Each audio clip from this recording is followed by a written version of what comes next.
Master minds commerce చదవాలనుకునే 10th inter విద్యార్థుల తొలి ఎంపిక.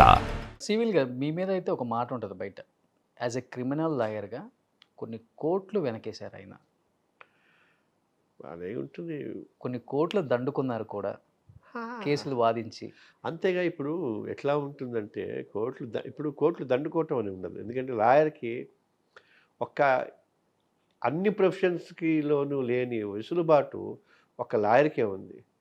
కోర్టులో కూడా జడ్జి గారు చూస్తుండగా కానీ ఇంకొకరు కూడా ఇలా కట్టలు లేదా చెక్కులు తీసుకోగలిగిన వెసులుబాటు లాయర్కే ఉంది. దాన్ని ఫీజు అనొచ్చు. కొంతమంది ఆశ్చర్యపోతారు, గంటకి 25 లక్షలు, 50 లక్షలు, 60 లక్షలు గంటకి మీరు ఎన్ని లక్షలు తీసుకుంటారు? ఒక 50 లక్షలు తీసుకుంటారా? సున్నా తీసి 5 ఇచ్చినా నేను హ్యాపీగానే ఉండేవాడిని. అంతే, అంత రేంజ్ మన దగ్గర ఉండదు. ఇంకోటి ఏంటంటే నేను చేసిన 2 క్రిమినల్ ప్రాక్టీస్, మ్యాట్రిమోనియల్ ప్రాక్టీస్. ఈ కార్పొరేట్ వాటికి సంబంధించినంత వరకు, పొలిటికల్ వాటికి సంబంధించినంత వరకు, పొలిటికల్ అయితే ప్రజల సొమ్ము, కార్పొరేట్ అయితే అది ప్రజల సొమ్మే. సో వాళ్ళకి ఉంటుంది కానీ మనకి అంత ఉండదు, అసలు ఎక్కడా కూడా ఉండదు. ఎంత పెద్ద మర్డర్ కేసు చేసినా కూడా అన్లెస్ అంటే there is a black money, big money ఉంటే తప్ప ఇవ్వలేరు. ఇట్స్ ఇంపాసిబుల్ అంత లాయర్లకి. బట్ వాడి మనం తీసుకునే 10 రూపాయలైనా కూడా ధైర్యంగా ఎక్కడైనా తీసుకోవచ్చు, అంత ఉంటుంది. It's all depends. కాకపోతే మీరు అన్నట్టుగా కోట్లు దండుకున్నానేమో తెలియదు కానీ కాస్ట్లీ లాయర్ అన్న పేరు అయితే ఉంది. ఇప్పుడు సామాన్యుడు అనేవాడు న్యాయం కోసం ఒక అడ్వకేట్ దగ్గరికి వెళ్తే ఆ అడ్వకేట్కి డబ్బు పెట్టి తన తరపున వాదించుకునే అంత సత్తా ఉందంటారా సామాన్యుడికి ఈ రోజుల్లో? ఎక్కువ ఉంది. ఎందుకంటే సామాన్యుడు లాయర్ దగ్గరికి వెళ్ళక్కర్లేదని 1987లోనే ఒక చట్టం వచ్చి లీగల్ సర్వీసెస్ అథారిటీ. అంతకంటే ముందు సామాన్యుడికి లీగల్ ఎయిడ్, లీగల్ సర్వీసెస్ ఇవ్వాలని చెప్పేసి ఉంది. ప్రభుత్వం ఇస్తుంది, ఆ ప్రభుత్వం డబ్బు మందే. సో సామాన్యుడికి రూపాయి ఇవ్వాల్సిన అవసరం ఉండదు. తెలియక ఎడతారు, ఇవన్నీ తెలియక లాయర్ దగ్గరికి వెళ్తున్నారు. సామాన్యుడు కానీ, పేదవాడు కానీ, స్త్రీలు కానీ, ముసలివాళ్ళు కానీ, పిల్లలు కానీ, షెడ్యూల్ జాతికురాలు వాళ్ళు కానీ, వీళ్ళెవ్వరికీ కూడా లాయర్ని పెట్టుకోవాల్సిన అవసరం లేదు. Free legal advice. ఇదే నేను మా లీగల్ న్యూస్ ఛానల్లో గత 8 ఏళ్ల నుంచి చెప్తా ఉన్నా. మేము చెప్తున్నాం, ఓపెన్గా చెప్తున్నాం, you don't need to come, you should not come. Plus ఒక 15-20 ఏళ్ల నుంచి ఆల్టర్నేటివ్ డిస్ప్యూట్ రిజల్యూషన్, అంటే కోర్టుకు వెళ్లకుండా, గొడవలు పడకుండా, పోలీసులు లాయర్ల దగ్గరికి వెళ్లకుండా మీరు మధ్యవర్తిత్వం ద్వారా, ఇప్పుడు ఈ మధ్య నీకు తెలిసి ఉంటుంది బికాజ్ మీరు యంగ్స్టర్స్ కాబట్టి, ఈ chief justice of India Ramana గారు వచ్చిన తర్వాత ఎక్కువ పబ్లిసిటీ చేస్తూ ఉన్నారు. అన్నీ ఉన్నాయి, అల్లుళ్ళ నోట్ల శని. ఇంకొక 100 ఏళ్లకు కావాల్సిన చట్టాలు ఉన్నాయి. ఆ చట్టాలు ఎవరికి తెలియదు, సామాన్యులకు తెలియకపోతే పర్వాలేదు. లూప్ హోల్స్ ఎప్పుడు కూడా లూప్ హోల్స్ కాదు, ఉన్న చట్టమే.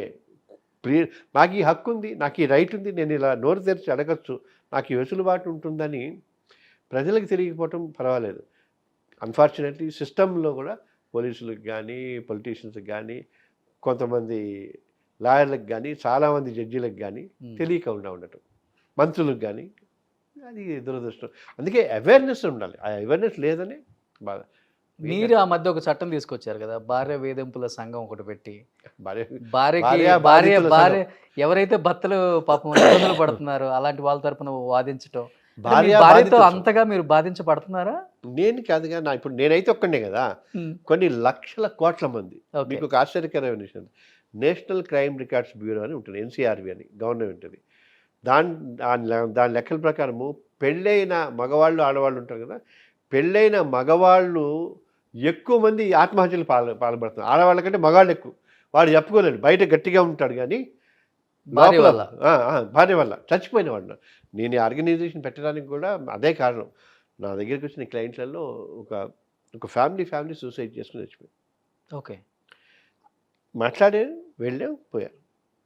అసలు అప్పుడు కలిసి హియర్ ది అదర్ సైడ్, నాణ్యానికి మరో పక్క కూడా చెప్పాలిగా. ఇప్పుడు మీ మీడియా వాళ్ళు ఇచ్చినప్పుడు మృగాడు అంటే ఎవరు? సీరియల్ రోషన్ కూడా, వీడు కూడా కదా. మగాళ్ళందరినీ మృగాళ్ళగా ఎట్లా అంటారు? ఇప్పుడు మీరు రాసిన వాళ్ళకి కూడా అన్న, తమ్ముడు, చెల్లి, తండ్రి వీళ్ళు ఉంటారు కదా, అందరినీ ఒకే ఘాట కట్టకూడదు కదా. మెజారిటీ అంటారు. ఎక్స్క్యూజెస్ ఎందుకు? బొమ్మ బరుసు ఉంది, ఆడ తప్పు మగ తప్పు అని ఎక్కడ ఉండదు. తప్పు తప్పే, అది నేను గట్టిగా చెప్తున్నాను. అది చెప్పేసరికి ఇప్పుడు మీరు అన్నది ఇంకా చాలా టోన్ డౌన్ చేశారు.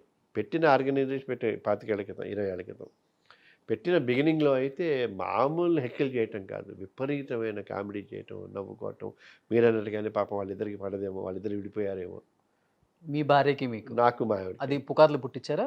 కారులో అంటే అది గ్యారంటీ అని అన్న. ఆ తర్వాత మేము మళ్ళీ ప్రెస్లో కూర్చుని మేమిద్దరం కలిసి, తను కూడా లాయరే, మేమిద్దరం కలిసి ఇంటర్వ్యూలు ఇచ్చి వాళ్ళని చేసి, ఓహో పాప వీళ్ళు ఇంత బాగున్నారు, మేము అదే అవుతాం, మేము బాగున్నాం, మాలాగా బాగుండటానికి మీకు కూడా అవకాశం ఉంటుంది, పెళ్ళి అనేది జీవితానికి ఒకేసారి అని అలా చెప్పడం మొదలెడతాం. ఇప్పుడు కూడా అదే, ఇప్పుడు డెఫినెట్గా మా ఇంకొకటి కూడా ఉంది, పెళ్ళి అయితే విడాకులు తీసుకోవాలి తప్పదు, కుదరకపోతే అంటున్నాం. కానీ 2 ఏళ్ళు ఆగండి, పిల్లలు పుట్టిన తర్వాత మాత్రం విడాకుల జోలికి వెళ్ళకండి.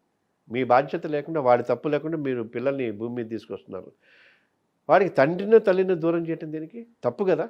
ఈ లోపల మీద మొగుడు పెళ్ళాలు విడిపోవచ్చు, తల్లి కానీ తండ్రి కానీ పిల్లలు కానీ విడిపోకూడదుగా. చట్టం ఎక్కడా లేదు ప్రపంచంలో.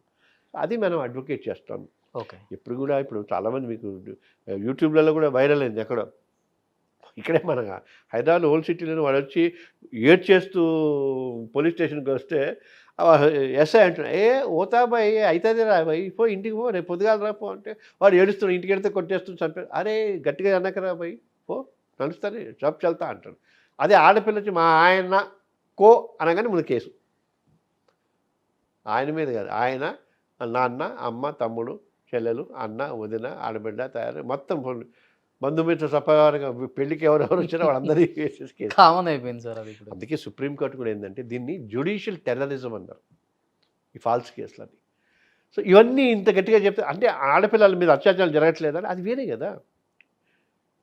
ఇప్పుడు మనము ఏదో గోదావరి లాంటి సినిమాలు చూస్తే బాహుబలికి అన్నట్టుగా మాట మనం ఏం మాట్లాడుతున్నాం ఇటు అవుతుంది. తప్పెక్కడైనా గట్టిగా చెప్పాలి, అది ధైర్యంగా చెప్పాను కనుక ఈ బ్రాండ్ తప్పదు ఇన్నాళ్ళైనా.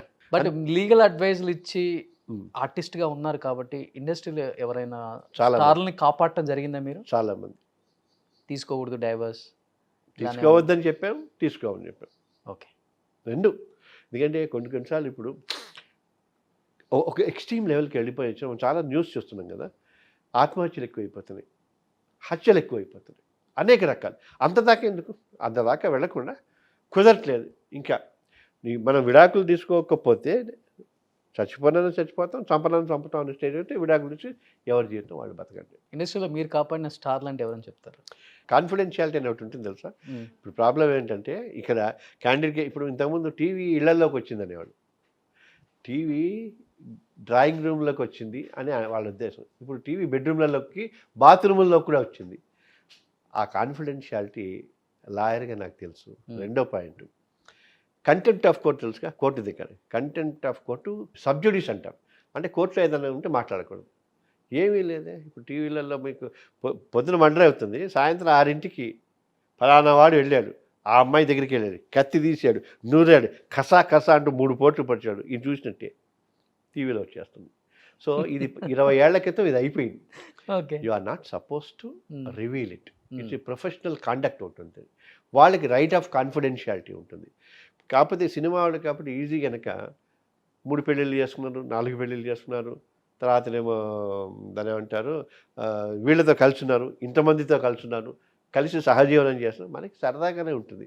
పాపం వాళ్ళు కూడా మనుషులన్న నేను తిడుతూ ఉంటాను సినిమాలను కూడా. నేనేమంటా అంటే మీరు అంటే మాకు ఆ హక్కు లేదా, లేదు, ఇప్పుడు what you said is right, ఎవరైనా కాపాడని చెప్పని ఉచ్చుకుతూ ఉంటుంది. నేను ప్రొఫెషనల్ కదా, ఇప్పుడు నేను నీ సీక్రెసీని కాపాడుతాను అని మేము ఓట్ చేస్తాం. ఇండస్ట్రీలో ఎంత కాపాడినా కానీ కాపాడగలమా? ఇప్పుడు సాయంత్రానికి వచ్చేస్తుంది కదా సార్ కాదు. అంటే ఇప్పుడు ఎట్లా ఉంటుందంటే ఇష్యూ పెడుతుంది కానీ ఇన్డెప్త్ ఎందుకు అని తెలియదు కదా. చాలామంది మనకి తెలుసు పర్ఫెక్ట్ ఇండస్ట్రీలో ఆకు కదిలినా ముందు దాని మీద పెడతారు. ఎందుకంటే నేను అదే చెప్తాను, మీకు పబ్లిక్ లైఫ్ ప్రైవేట్ లైఫ్ ఉండదు అని దాని మీద నా మీద విడుచుకుపడతాను. ఎందుకు ఉండదు అంటే మీరు వెళ్ళి ఇంత స్టార్ స్టేటస్ వచ్చిన తర్వాత వెళ్ళి పానీపూరి తింటారా, ఒక హోటల్లో కూర్చొని ఛాయ్ తాగలుగుతారా? దానికోసం కష్టపడ్డారు, మీకు సెకండ్లు ఇచ్చి మీ చెయ్యి వాయి కొట్టేస్తారు, చంపేస్తారు మిమ్మల్ని దానికోసం. ఎందుకంటే మీరు ఏ బనీని తొడుక్కోమంటే ఆ బనీను, ఏ కూల్ డ్రింక్ తాగమంటే ఆ కూల్ డ్రింక్, ఏ స్కూటర్ కొనుక్కోమంటే ఆ స్కూటర్, మిమ్మల్ని అడ్వర్టైజ్మెంట్ కోట్లు ఇచ్చి చెప్తే అది కొంటున్నాం.